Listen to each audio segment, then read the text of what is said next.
дело в том, что Валентин Ильич произнес святое для меня слово, имя человека, которого я люблю и буду любить вечно, имя Александра Сергеевича Пушкина.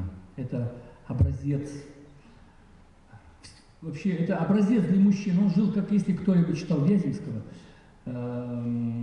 «Жизнь Пушкина», если я правильно назвал автора, то там описано все, что должен совершить мужчина.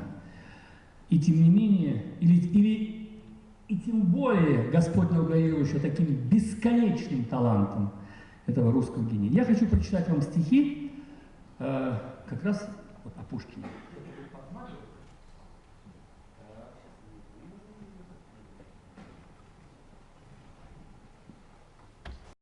Начинал становиться поэтом, или как зрел, как повернул, что я вот дойду до такого совершенства, что буду лучше писать, чем Пушкин. И эти стихи когда-то заканчивались другой фразой совершенно.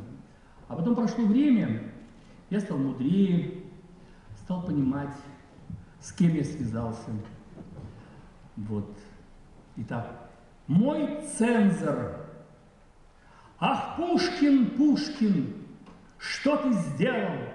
Во мне соперника казнил, опередил меня и славой других поэтов омрачил.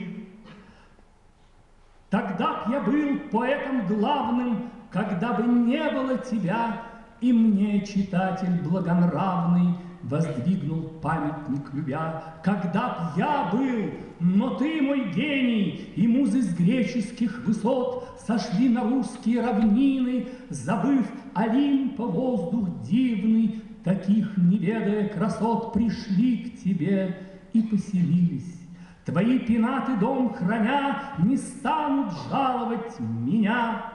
Поэт поэтов вольнодумный и дуэлянт, и ловелас не скрою, что хочу подчас все бросить, не писать ни строчки, ни первую уж ставлю точку, и не могу, чтоб мне пропасть.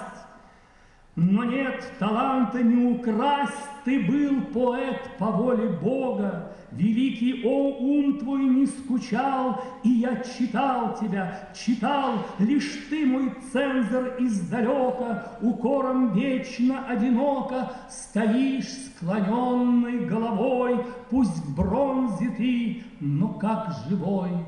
Прости невежество мое. Ты рифму острое копье без промаха в толпу бросал, и русский набожный народ, благословя тебя, читал. У каждого своя дорога, я не спою, как ты пропел. Короткий век твой пролетел, когда от выстрела ломаясь, ты в снег упал.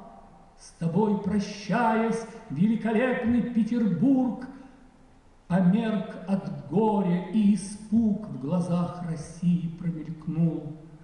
Великий сын ее уснул. Горжусь, что Родина одна, у нас с тобой тебя читая, и ты, Россия молодая, запомни, первый он, а я его далекая родня. Я не был на Босфоре, но мечтал всегда о тех краях, где из черного в другое море белый парус унесет меня. Минареты, стрелы надо мною, руки на восток простернула, солнце встало. Только я не скрою, лишь во сне я приходил туда. Черной розой дивная смуглянка медленно проходит предо мной. Я узнал тебя.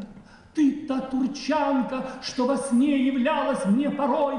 Фатима, сними чедру, помилуй, я же сплю и не могу сказать. Боже православный, разреши мне мусульманку кроткую обнять. Красных флагов, черных шалей трепет, знойный полдень, сказочный базар, шумный говор, с моря свежий ветер. Ах, Стамбул, Стамбул, Аллах Акбар.